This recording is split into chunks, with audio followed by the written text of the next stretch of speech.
South Africa is going into its second week of the lockdown. It's been pretty interesting. One of the issues that we face in South Africa within the lockdown is being worried about things like police brutality and military personnel abusing their authority and things like that, which I know is an issue in a lot of other countries as well. So it kind of adds to the stress of having to go to the shops and being worried that someone's going to stop you and they're having a bad day and you're going to get into some kind of trouble that you can't get out of. But I think the biggest thing about lockdown in South Africa is how it's impacting the lower income families, of which there are a lot.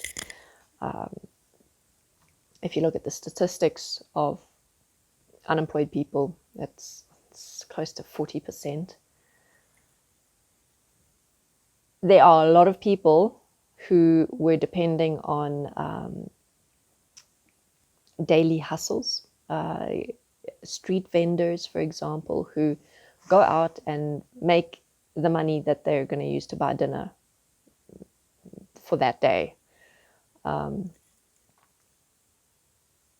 The impact of not being able to earn an income is far beyond what impact the coronavirus probably would have had on them.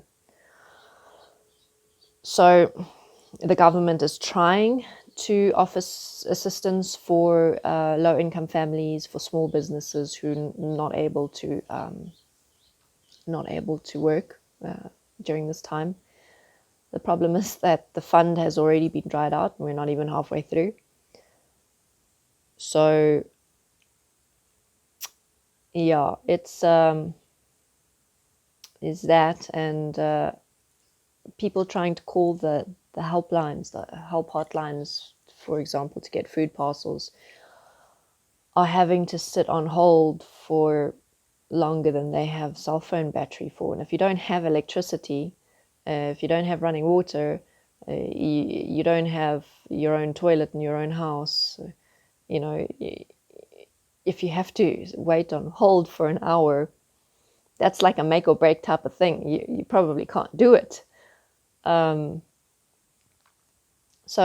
the concept of social distancing and staying at home is only an option for people who have the financial means to live that way.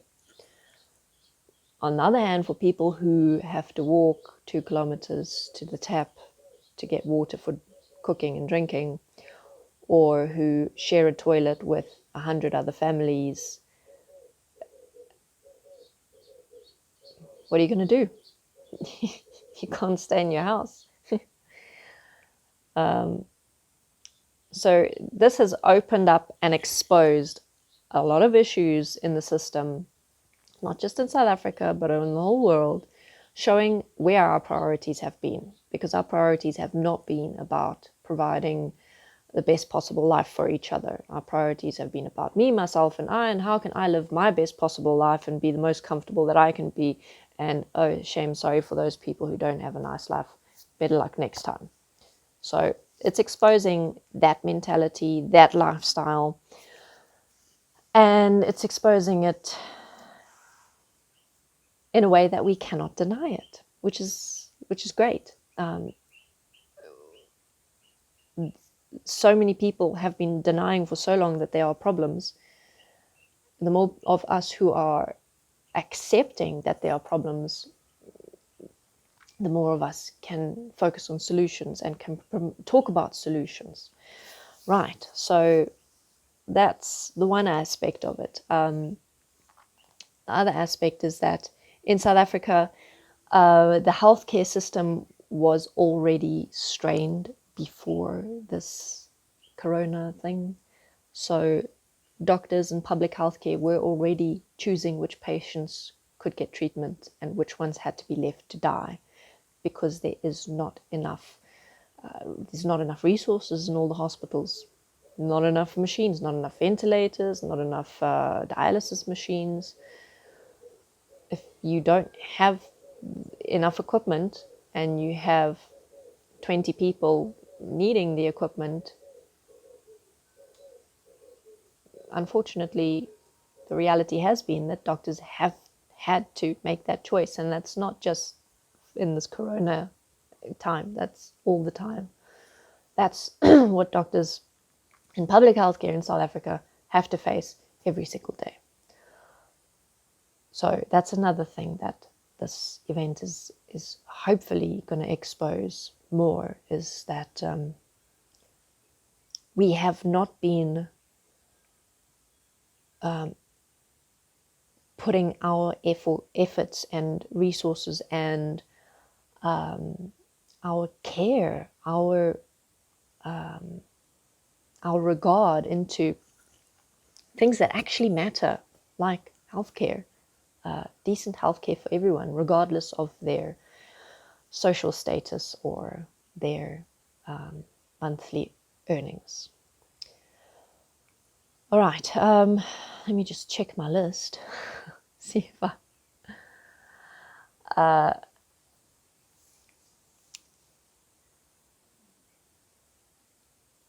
I'd like to pose a question, which is how much different would the world look if we approached every large-scale issue, whether it's global or focused on just a few countries, if we responded to all of these issues that we have in the world with the same level of concern and action as we are now with the coronavirus? How many people die every year because of cancer, or because of malaria, or because of some other illness that comes from not having access to clean running water and not having access to basic essential healthcare services? How many people die as a direct result of poverty, and how many people die as an indirect result of poverty? How many of us have to put off going to the doctor because we don't have money to pay the doctor, or we don't have money to pay for the treatment, whatever is wrong? I think if we really, really practice the same level of care and consideration in all aspects of life with the same urgency, things would look a little bit different. And what I suppose is kind of nice about the corona is that we're starting to see that whether or not there are enough resources, apparently, whether or not there's enough money to do a thing, we can still make that thing happen regardless of that money issue, because some things just have to be done. And money shouldn't be the thing that determines what our lives will be like. Money shouldn't be the thing that determines whether we will have access to basic human rights, well, the things that should be basic human rights. And that a plan can be made to make life better, to solve issues, to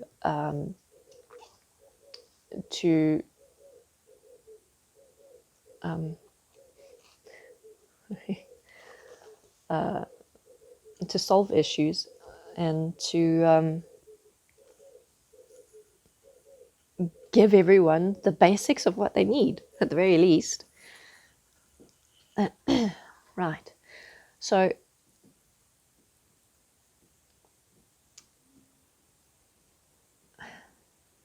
I cannot change the system or the world.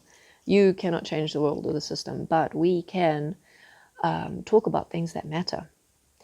We can prioritize more efficiently within our own lives, and we can talk about what matters and why it matters.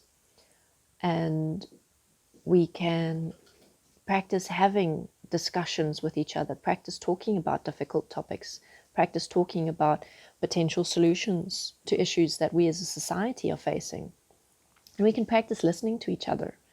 We can practice really actually hearing what someone else has to say, and having a conversation with them rather than having an argument as to who's right and who is wrong. Because at the end of the day, we're going to need to have some pretty serious, large-scale plans for potential solutions. And sometimes we're going to fail, and sometimes we're going to kind of fail, and sometimes we'll succeed, and sometimes we'll kind of succeed and kind of fail.